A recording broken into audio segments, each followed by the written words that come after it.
selain jaringan air, itu kami menemukan juga banyak data arkeologi gitu. Jadi di sana ada Pulau Cempaka, yang di sana kami menemukan struktur bangunan bata. Begitupun juga yang di Pulau Nangka, yang pulau besarnya. Kemudian emas itu sampai tahun 90-an itu penduduk itu kalau habis hujan lebat seperti semalam itu berbondong-bondong akan nyari emas di kompleks TPKS itu, dan pasti dapat.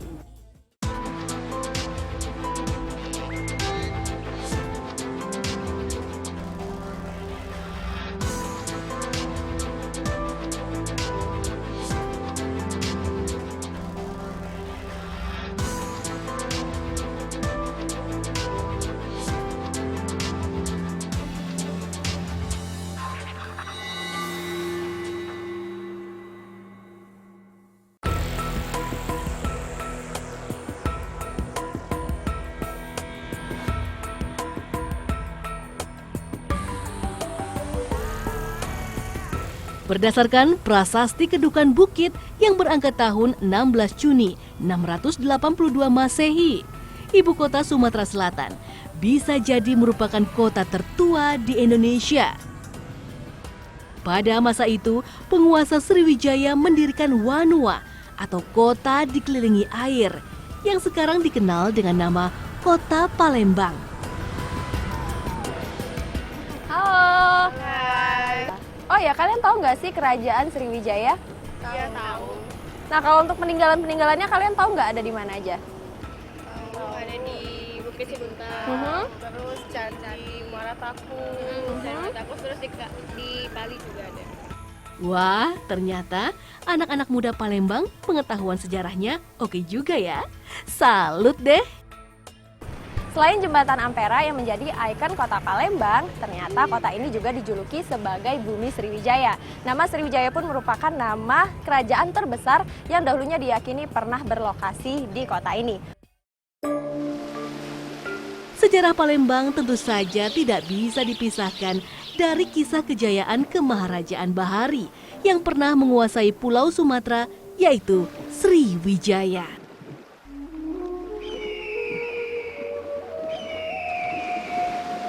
Kerajaan Sriwijaya terkenal sebagai salah satu pusat perdagangan di Asia Tenggara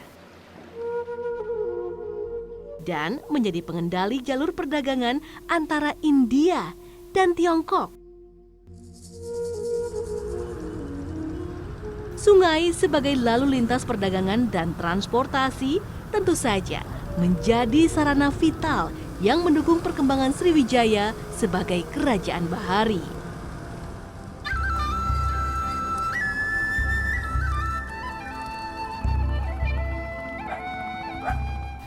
Mungkin saja keberadaan rumah-rumah rakit yang berada di sekitar Sungai Musi adalah bukti sejarah yang berkaitan erat dengan kondisi masyarakat Sriwijaya di masa lalu.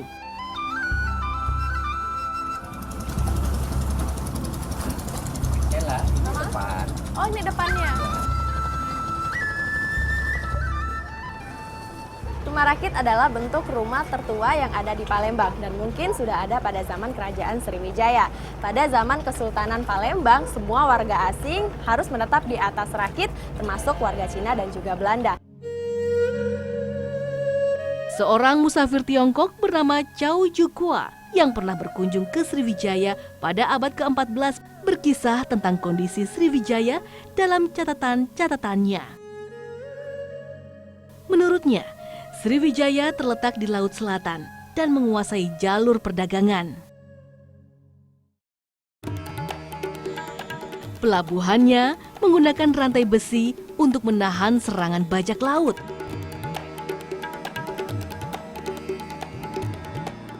Jika ada perahu datang, rantai diturunkan. Perahu yang lewat tanpa singgah di pelabuhan akan dikepung perahu-perahu kerajaan, lalu diserang.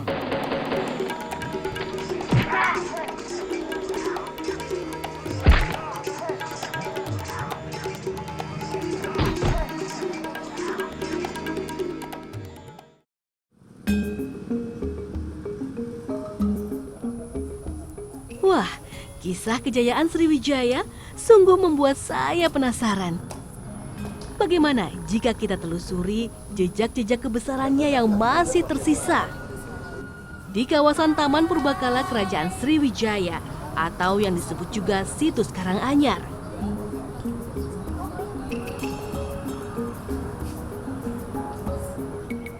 Beberapa daratan yang dikelilingi kanal dan parit di Situs Karanganyar nampak seperti pulau. Semuanya menjadi akses langsung menuju Sungai Musi.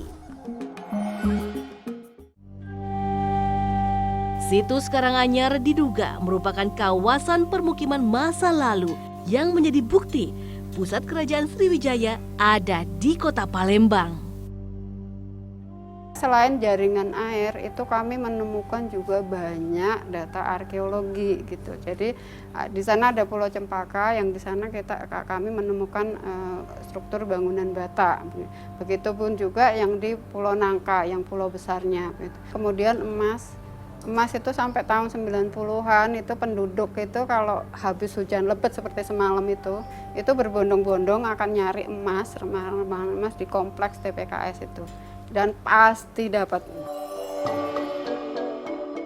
Keberadaan kerajaan Sriwijaya tercatat pada sebuah prasasti yang ditemukan di Kampung Kedukan Bukit pada tahun 1920. Prasasti beraksara Palawa dan berbahasa Melayu kuno ini berkisah tentang perjalanan seorang raja bernama Dapuntahiang. Isi dari prasasti ini menyatakan bahwa Dapuntahiang dan bala tentaranya mengadakan perjalanan suci dengan menggunakan perahu dan meraih kemenangan. Dan prasasti ini ada kaitannya dengan pendirian kerajaan Sriwijaya. Dan ini dibuktikan dengan adanya isi terakhir dari prasasti ini, yaitu Sriwijaya menang, perjalanan berhasil, dan menjadi makmur senantiasa. Temuan arkeologis berupa sisa-sisa perahu dari abad ke-7 Masehi menarik perhatian saya. Dibuat menggunakan pasak kayu dan papan ikat menggunakan tali ijuk khas tradisi Asia Tenggara. Sayang, bentuk perahu yang sudah tak utuh lagi menghambat proses penelitian selanjutnya. Berdasarkan interpretasi dan temuan dari foto udara, Situs Karanganyar merupakan kompleks hunian yang tertata baik. Terdiri atas kolam dan 2 pulau berbentuk bujur sangkar dan 4 persegi panjang, serta parit yang meliputi area seluas 20 hektar. Pada tahun 1983 itu, para ahli tidak langsung menetapkan bahwa itu posisi kerajaan. Mereka hanya berpikir bahwa ini tempat yang sangat strategis. Artinya, kalau kita ke sana, kalau kita lihat kanal-kanalnya, ini merupakan pengaturan tempat persembunyian yang luar biasa. Misalnya perahu itu berlayar masuk ke sebuah kanal, nanti dapat muncul di kanal yang lain. Tak jauh dari Situs Karanganyar, masih di tepian Sungai Musi, Kota Palembang, terdapat bukit kecil setinggi kurang lebih 30 meter yang disebut Bukit Siguntang. Julukan Bukit Siguntang tercatat dalam kitab sejarah Raja-Raja Melayu yang ada di Perlis, Malaysia. Disebutkan, pada bagian hulu Sungai Tatang terdapat aliran Sungai Melayu yang di dekatnya menjulang sebuah bukit bernama Bukit Siguntang. Pada sejarah Melayu diyakini bahwa Bukit Siguntang adalah tempat asal-usul Raja-Raja Melayu.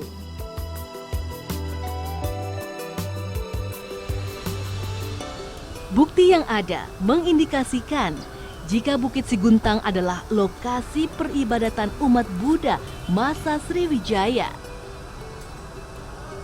Berupa arca Buddha setinggi kurang lebih 2 meter yang diperkirakan berasal dari sekitar abad ke-6 atau 7 Masehi.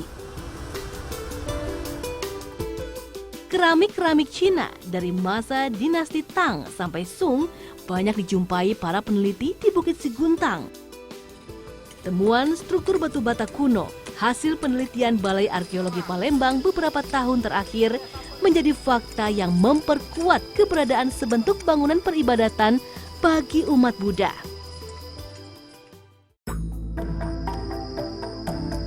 Konon, Bukit Siguntang dipercaya sebagai tempat munculnya Sang Sapurba, anak keturunan Iskandar Zulkarnain, seorang raja besar Makedonia yang kekuasaannya hampir meliputi separuh dunia.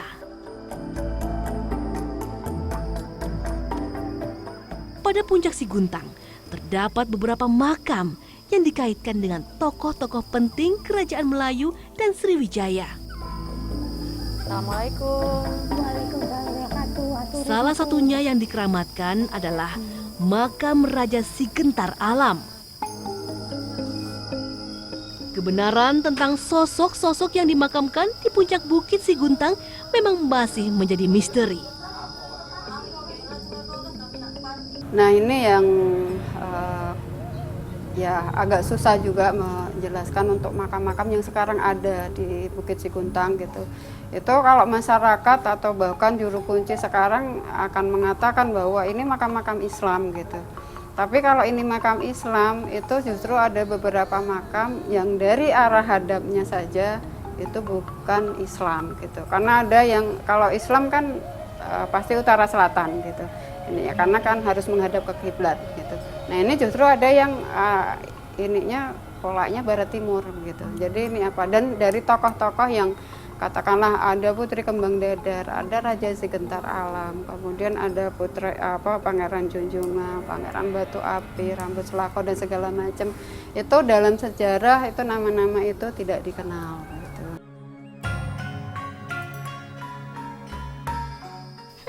Membingungkan juga ya. Bagaimanapun perlu penelitian lebih lanjut untuk pembuktiannya.